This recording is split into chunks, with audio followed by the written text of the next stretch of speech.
Well, welcome to the 700 Club and a very Merry Christmas to you. Well, a new wave of organized crime is now sweeping America. Mobs are carrying out smash and grab thefts, in some cases making off with hundreds of thousands of dollars in merchandise. This trend has retailers beefing up security and customers looking over their shoulders. As CBN's Chuck Holton shows us, California is ground zero of this new state of anarchy.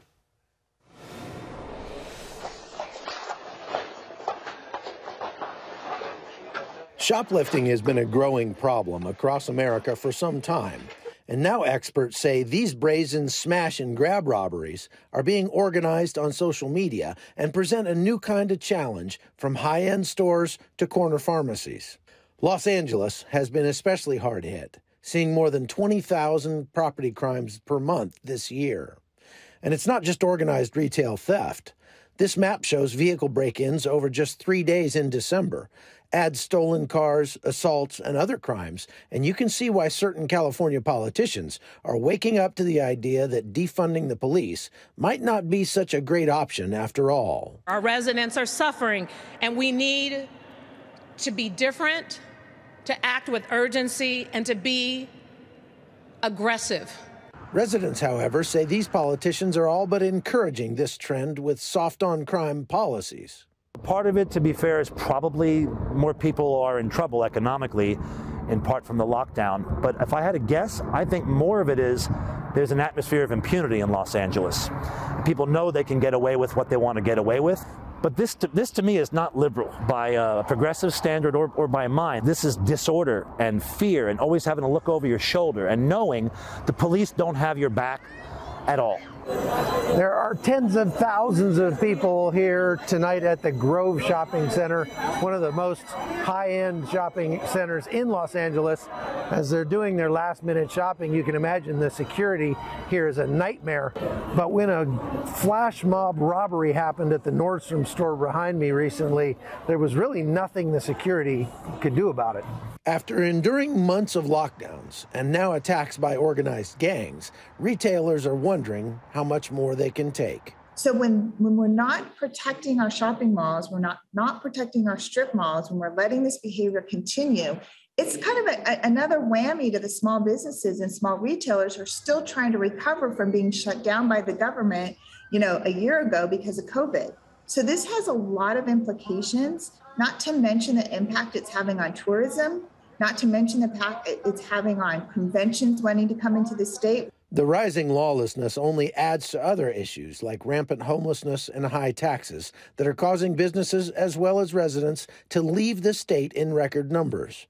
Last year, the population of California declined for the first time in recorded history. We'll be leaving in a little over a year. We would have left already if it weren't for my job, like a lot of people.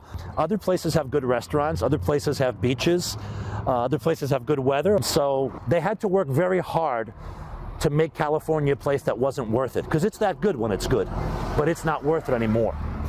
Chuck Holton, CBN News, Los Angeles, California. Well, one of the prime functions of government is to make sure the citizens are secure in their persons and their property. And when you no longer can do that because of lawlessness, then people obviously want to move away. This is all part of the defund police movement, all part of the let's let the rioters run rampant, let's not enforce the laws. Let's do that. I think there was a lot of politics behind that over a year ago, leading up to a presidential race, and people thought somehow or other it was going to help their particular candidate to have this kind of lawlessness expressed in the streets of America. Well, now the tide is turning, and you're seeing, instead of defund the police, how do we support the police? But the officers who are serving are saying, well, we've been down this road before. If you're not going to appreciate our jobs, you're not going to appreciate how hard it is, what we do, then we're going to leave, and they're leaving in record numbers. So we need to turn this around. San Francisco is now saying we want more police. We want more police protection. Seattle is saying the same thing. Portland is saying the same thing. So all the cities where you saw the protests, you saw them literally take over city blocks, they're now figuring out, well, that wasn't such a good idea. And how do we change this? And how do we bring law and order back to our streets? Because, again, the number one function of government needs to be the protection of your person, your body, your person. That you need to have government looking out, watching your back, and you need to have protection for your property. Well, in other news, the Biden administration is preparing for a holiday surge of Omicron cases. Mark Martin has that story from the CBN Newsroom. Mark? Gordon, in an address to the American people Tuesday, President Biden laid out his strategy to fight the Omicron variant. The strain is now the most dominant in the country, and officials are anticipating a surge in cases over the Christmas holiday. Charlene Aaron has that story.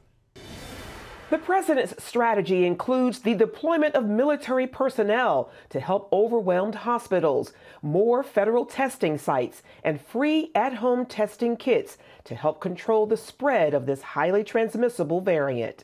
With millions traveling over the Christmas holiday, the president addressing the threat of the Omicron variant. Because Omicron spreads so easily, we'll see some fully vaccinated people get COVID, potentially in large numbers. But these cases are highly unlikely to lead to serious illness. However, the sheer number of cases is expected to put a huge burden on hospitals. Mr. Biden pointing out that vaccinations, including boosters, offer the best protection, warning the unvaccinated are putting their lives at risk. And your choice can be the difference between life or death. I got my booster shot as soon as they were available. And just the other day, former President Trump announced he had gotten his booster shot. It may be one of the few things he and I agree on.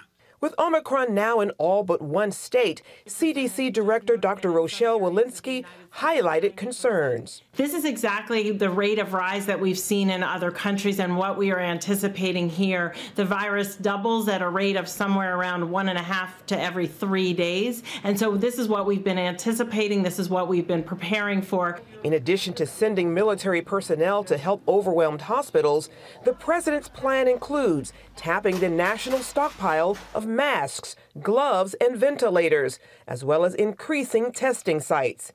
This as long lines form in cities across the country, as many seek to get tested before the holiday. Getting a rapid test today is the best way I can know whether I can see my family this week.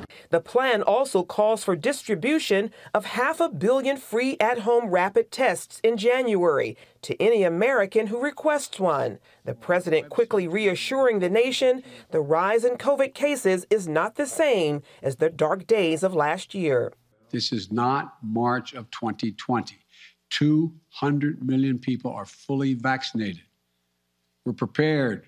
We know more. We just have to stay focused.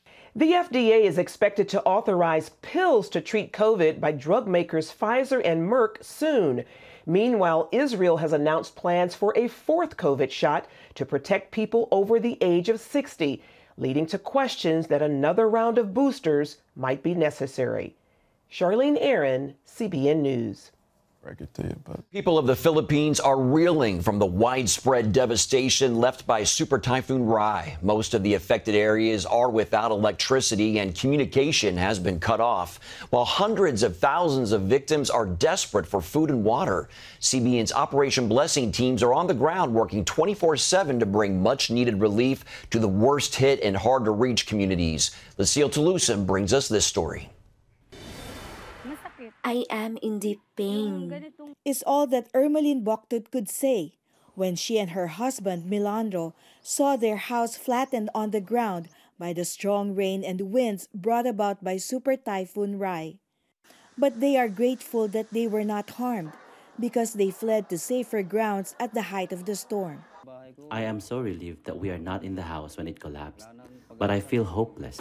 I earned from selling coconuts, but all the coconut trees were wiped out. We lost our home. We don't have food. Ermeline and her family are among the tens of thousands of people who were left homeless after Typhoon Rai ravaged through the central and southern regions of the Philippines. Most areas are still without electricity and communication lines are cut. But more than this need, the people have been desperately begging for food and water. Operation Blessing teams quickly responded, traveling to the island provinces by land, water, and air to give much-needed food, mats, and blankets to typhoon survivors. Ermeline and Milando are happy that Operation Blessing reached their village. All the families received food bags containing rice and canned goods. According to their village chief, this was the very first time that they received help. Thank you for the rice and canned goods. This is really a big help because my husband does not have work and our children need food. Aside from material relief, the prayer of an OB staff gave comfort to the typhoon survivors. Elishana Asibal can't hold back her tears as she surrendered her life to God. She too lost her home. On that night, she felt the touch of God as the OB staff ministered to her. In partnership with the Philippine Navy, Operation Blessing is transporting generators, water stations, and jerry cans to the worst-hit provinces of Cebu and Siargao, where communities are now faced with very limited access to clean and safe water. Lucille Talusan, CBN News. Great to see Operation Blessing teams once again being the hands and feet of Jesus. Gordon? If you want to be part of the recovery effort in the Philippines, the recovery effort in Kentucky, Tennessee, as we here in America are trying to recover from the tornadoes, but we're reaching out. We're reaching out in your name. If you're a member of the 700 Club, you're part of that Operation Blessing team in the Philippines. You're part of the Operation Blessing team in Kentucky. If you're not a member, you can join us. If you want to give specifically to disaster relief, we have a special fund for you. All you have to do is call us, 1-800-700-7000. Say, I want to be a part of it. I want to give to the Disaster Relief Fund. You can also write us at CBN Center, Virginia Beach, Virginia, 23463. Just put disaster relief in the memo line of a check. Or you can now text us. You can text OBDR to 71777. Either way, do it now. Say, yes, I want to be a part of it. I want to be a part of helping people.